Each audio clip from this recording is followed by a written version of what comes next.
What's up guys, Mixed by Jocelyn here and welcome back to the channel. And today I've got a big one for you. I'm gonna be showing you how to get a perfect drum mix every single time. This is my go-to 2025 drum mixing template. Let's go.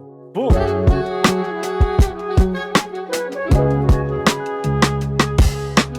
Okay guys, cool. So I've got the project loaded up here and we're gonna be basically going through how I basically use a few different techniques and a few different plugins to lock in my drums every time and a few different methods. And my approach and my ethos to it. I'll try and make this video condensed as possible, but with as much information as I can. So I have this tune loaded up here. I've had this on the channel a few times. It's called Green Light by DJ KYs, featuring Buju Banton and Black Sheriff. But today we're just gonna be looking at the drums for this record. If you want to check out the song, it's out now on all streaming platforms. I'll have it linked below. But essentially, this is where I start all my mixes with the drums. So, you know, it's the foundations for me. It gets the mix going and it allows a space and, as I said, a foundation for me to build the rest of the mix up on. But a lot of time I get questions asking, oh, where do I level my drums to? What decibel? All of this stuff. So I wanted to answer a bunch of those questions today in this video. So essentially, when it comes to leveling, I do have one technique. It's mostly about ear and feeling, right? But there is one plugin that I sort of lean into. So I have all my drums in this drum bus here, as you can see. And on my drum bus, I have two plugins. Now, these are always on from when I start mixing, and they're pretty much set with these parameters already in. So I have Spectre here, which is just doing a full bar with the mix pulled down of saturation. This is just saturating all of the drums. It's just giving a little bit of a vibe. And this is where this will be on when I start mixing. I might tweak it later on for the vibe. If it's not quite right, it might even get turned off at some points, but it normally starts on. And the second thing is this Shadow Hills. Now, take a second and get a screenshot. This is, I can't take credit for this. This isn't my preset. This is Jason Joshua's preset. Essentially, this is where I start my mix from, and this is where I kind of like get my levels from.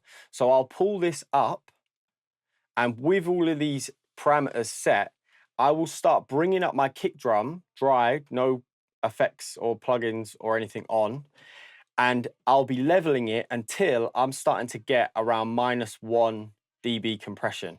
Now, that means that I sort of know, okay, I'm hitting this compressor in the right way, so it's got the right gain to hit into this compressor, which then, because I also always have God Particle on when I start mixing, again, if it's on by the time I finish, depends on the mix and if it's been tweaked, but it always starts at these settings, and I know basically that if my kick drum's hitting -1 on my compressor, it's going to be running into this in the right way as well.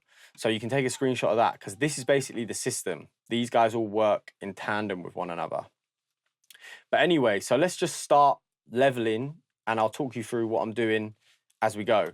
So we're gonna start with the kick and I'm gonna hit play. Firstly, we're gonna get a loop with the kick and I'm gonna keep this compressor up. And then we're just gonna bring up this fader until we start hitting -1 on here.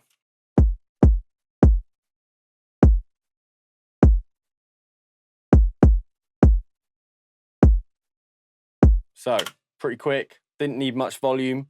It's hitting -1 and it's sounding good already, right? And then basically from here, this is when I might start doing, if necessary, any EQing or compression. So just to show you sort of the kind of thing that I would do. A lot of the time, sometimes I won't even add anything to the drums because the drums are samples. Most drums anyway, they've been compressed and EQ'd 100 times before. It's only if I feel like it's necessary. So most of the sort of like tweaking comes after I've sort of got an overall vibe. But for this, I would sort of do a little bit of top and tail in. And basically, I'm just looking to remove some of that high end because, you know, once everything's in the mix, that's going to be very hard to hear anyway, and it's not really going to be adding a lot of character to it. Regardless, it's kind of giving it a bit of grit. But if I wanted that from the mix, I would basically get that in a different way by clipping it and using something like Gold Clip.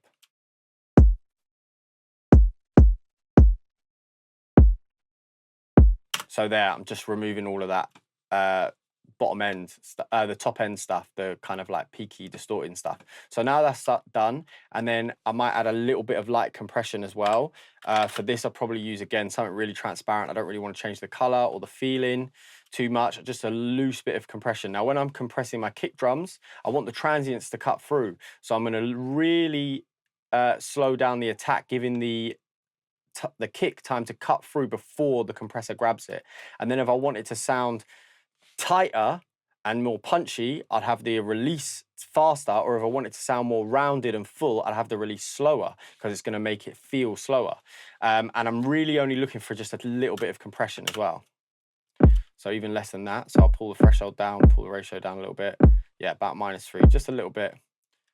So if I pull up this release, you can hear it's punchy. I'll slow it down. Starts to sound more rounded, a little bit less, a little bit softer. But we want to try and keep it a bit punchy, so I'm going to leave it like that. Okay, that's sounding nice. So then from here, there is another plugin that I do tend to use a lot, especially when I'm trying to get like a bigger sounding kick and it wants to cut through. I would use the Gold Clip Track. Fantastic plugin by Ryan Schwab. This is like he has the Gold Clip and then the Gold Clip Track. This is basically the same as the Gold Clip, but it's a stripped down version, so it's a lot less CPU intensive. And I'll show you what I'll do here. I will essentially clip the living daylights out of it, pull up the sort of like Lavery Gold emulation harmonic saturator thing here, whatever this is, and then I'll pull down the mix so you can hear it when it's like full 100%. Sounds crazy. It's just like absolutely mental, distorted. But then I'll like pull it down and just have it mixed in. So now I'm getting that top end back that I cut away, but I'm getting it in a way that I want and that I can control a lot better.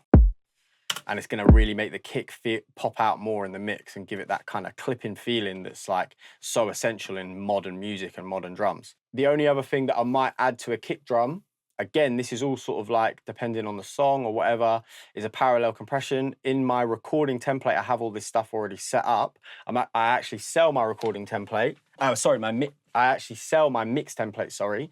So if you did want to buy it, that'll be linked below, because all of this is basically already programmed in, ready to go for you to tweak and start mixing your own records. But this is basically just a really tight parallel compression that I pretty much have set, and I can just blend in the signal, and that's just going to give it a reinforcement, a backup.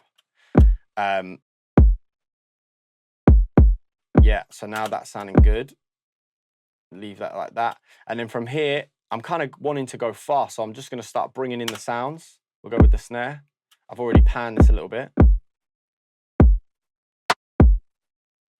With the snare and the chops, I'm especially with this kind of music, this kind of like hip-hoppy, Afrobeat, all of that kind of stuff, I want it just to sit just under the kick, right? So like volume-wise, not using the faders necessarily, but like with your ears, just listening to it, like I want it just to feel like it's just under the kick.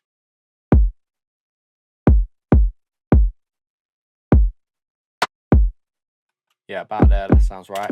And then from here, again, I'll just pull up like a transparent EQ, the Pro Q4 I'm using, and I would just top and tail it, just top and tail that sound. So I'm just going to, I can get rid of the Shadow Hills now. I'm just going to loop a tighter section so we're not having to wait so much for it to come round again. And I just want to tidy it up, get rid of any unnecessary like low end that doesn't need to be there. There's a lot of low end in this, you know, so I'll pull too much away till it sounds thin and then just start bringing it back.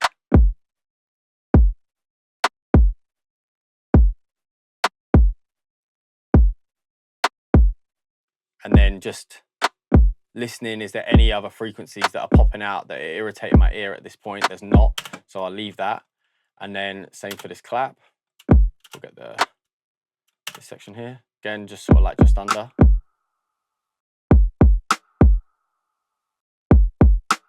That sounds nice. It's got like a little tail to it. Same again with the Pro Q4, just any little bits. And I've panned this the other way, so now we're creating a bit of movement with the drums. Get this on a low cut. Too much away. Bring it back.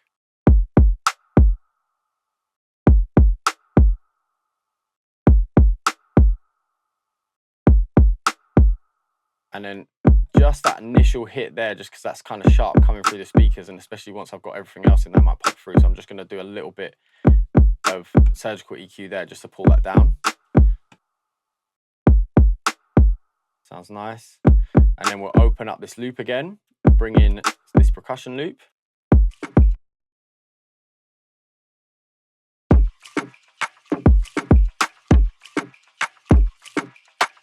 Okay, nice. So again, these I just want to even sit even a little bit further back.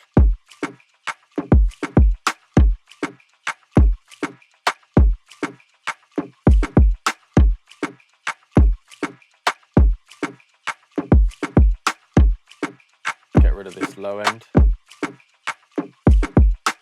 Quite a lot of low end in there, so I want to keep a bit of it. So I'm going to use a shelf as well, just to drop the volume of the low end, but still keeping a bit of it in there.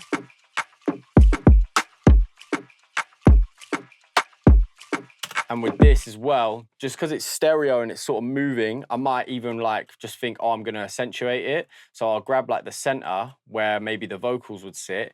Again, this would help make sure it doesn't clash. And I'll just do what I call what's called a mid-side EQ. So I'm going to I'm going to remove some of the mids of that section, and then above it, I'm going to get a same cue, come down to here, hit side, and then we're going to boost that same frequency span, but on the side. So it's basically just going to open it up in that pocket. So now it's just created a little bit of space, and it's made it even feel like even further back in the mix. And then just because I want it to feel maybe a little bit tighter, it feels a little bit loose to me right now, I might add a bit of compression for this. Maybe a little bit of color might be nice. I'm just thinking off the top of my head, so I'll reach for something like an 1176. Try get like a faster compression going.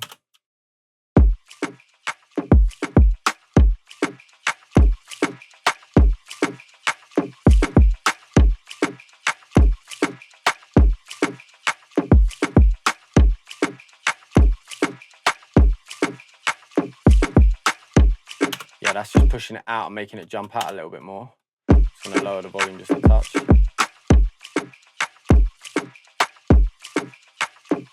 That sounds nice. Cool. Now we have kind of cool section, this kind of tom roll drum break thing. So for this, I want this to be kind of loud. I want this to be like a noticeable part in the song, kind of like ignorant, and really pop out of the mix. So I'm gonna really get the volume right there. That sounds good. And we're gonna do a little bit EQ.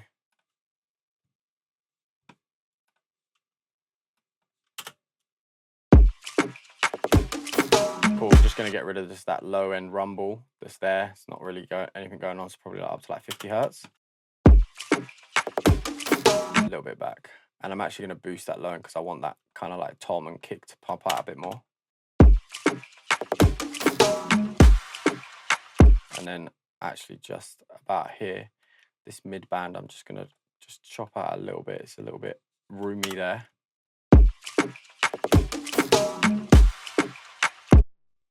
And then I'm gonna feed that to the parallel compressor because I want that to pop out even more.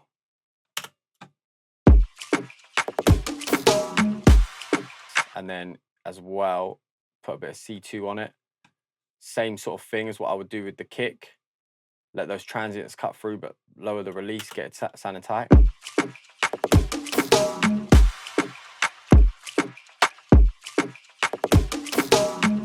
Just really driving it through the mix. That sounds good. Then we got this little loop here. What's this doing?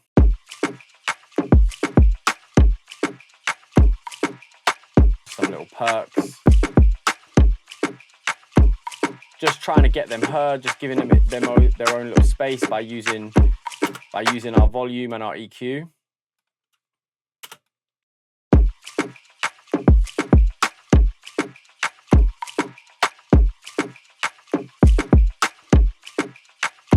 Let that pop out in that frequency.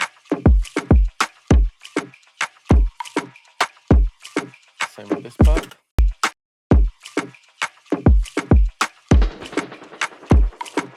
Okay, lower that a little bit. This pokes out a little bit too much. Same again. It's just a lot of EQ and a lot of volume. That's all that drums are, with obviously inputting the system that I use with the Shadow Hills and the Spectre.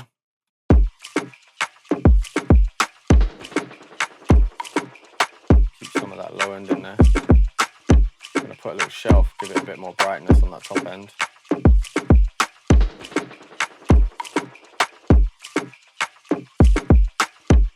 Maybe a little bit more volume. Set these hats in, these little extra hats. Bit more volume. I like loud hats. I like the balance of the frequencies. I'm trying to fill the whole frequency span with the drums. Like every hit has its own pocket.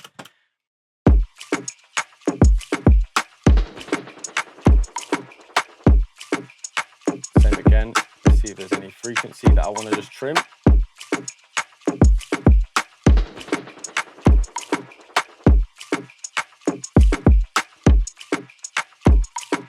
Okay, nice.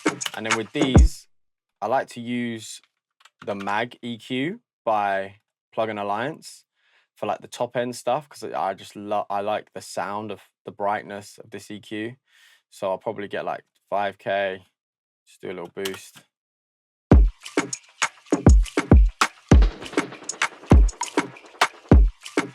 Nice, or 10K even.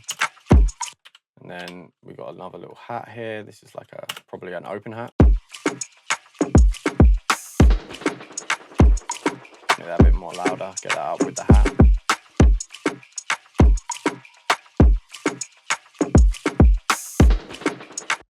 Give that a tighter loop so we can hear it better.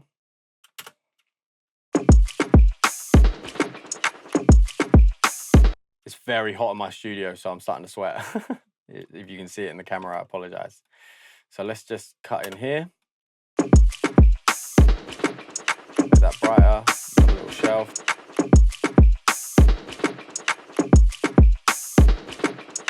And then we have a crash here as the final sound. Is it a crash or a congo? It sounds a crash, but it's a congo. Okay. That's fine. EQ that.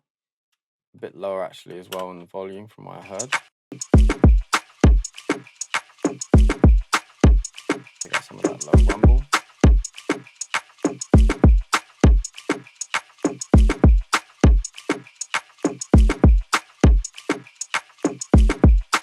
Just like so.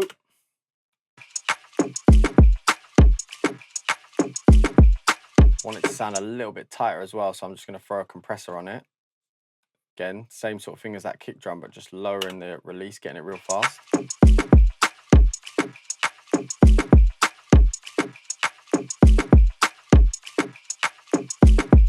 Nice. And then let's listen to like the drums as a whole, as a section. Hear what we've done, hear the vibe.